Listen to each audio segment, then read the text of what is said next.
योगेश कदम हे आता एकनाथ शिंदेंच्या भेटीला शस्त्र परवान्यासंदर्भामध्ये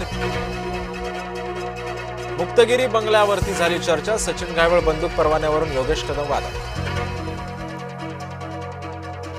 भाजपचे प्रदेश कार्यकारिणी यादी लवकरच जाहीर होणार। कार्यकारिणीची यादी मान्यतेसाठी दिल्लीला पाठवली। वरिष्ठ नेत्यांनी 2 ते 3 नावं मागवल्याची माहिती।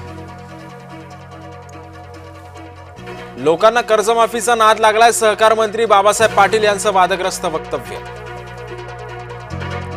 सरकारनं मराठ्यांना वेगळं आरक्षण द्यावं, मंत्री छगन भुजबळांची मागणी। वेगळ्या आरक्षणाला विरोध नसल्याचंही केलं स्पष्ट। विखे पाटलांनी जरांगे यांची भेट घेतल्यानं ओबीसी नेत्यांचा संताप। विखेंचं राजकारण मतलबी आणि बिनबुडाचं, लक्ष्मण हाकेंचं वक्तव्य। आरक्षणाच्या मुद्द्यावर ओबीसी समाजाचा एल्गार। नागपुरात सकल ओबीसी समाजाचा महामोर्चा। देवेंद्र फडणवीस गुंडांची टोळी चालवत आहेत। घायवळ प्रकरणावरून राऊतांचा घणाघात। रामदास कदम आणि त्यांच्या मुलानं गुन्हा केला असल्याचाही केला आरोप। घायवळ संदर्भात प्रश्न विचारताच मुरलीधर मोहोळ गेले निघून। राजकीय कनेक्शन संदर्भात प्रश्न विचारताच काढला पाय। मवियाच्या नेत्यांचीही गुंड घायवळशी सलगी। रोहित पवारांचे सुद्धा निलेश घायवळ सोबतचे फोटो व्हायरल। नाशिकमधील गुन्हेगारीचं राजकीय कनेक्शन समोर। पोलिसांनी भाजपच्या मामा राजवाडेंना घेतलं ताब्यात। गोळीबार प्रकरणी राजवाडेंची चौकशी सुरू। सगळ्यांना हाणलं नाही तर जयंत पाटील नाव नाही सांगणार। गोपीचंद पडळकरांच्या टीकेवर जयंत पाटलांचा पलटवार। वेळ येईल त्यावेळी बघू, जयंत पाटलांची स्पष्टोक्ती। मुख्यमंत्री देवेंद्र फडणवीस ऍक्शन मोडवर। भाजपची स्थानिक निवडणुकांसाठी तयारी। 3 दिवसांमध्ये 6 विभागांमध्ये बैठकांचा धडाका। महायुती नव्या आमदारांवर मेहरबान। पहिल्यांदाच निवडून आलेल्या आमदारांना निधीचं वाटप। महायुतीमध्ये निधी वाटपावरून ज्येष्ठ आमदारांमध्ये नाराजी, सूत्रांची माहिती।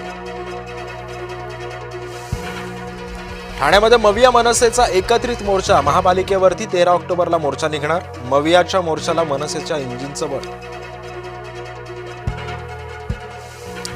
बीडमध्ये नेकनरमध्ये पोलिसाची शेतकऱ्याला दमदाटी। शेतकऱ्यानं पवनचक्की कंपनीच्या कामाला केला होता विरोध। पोलिसांच्या अरेरावीचा व्हिडिओ व्हायरल।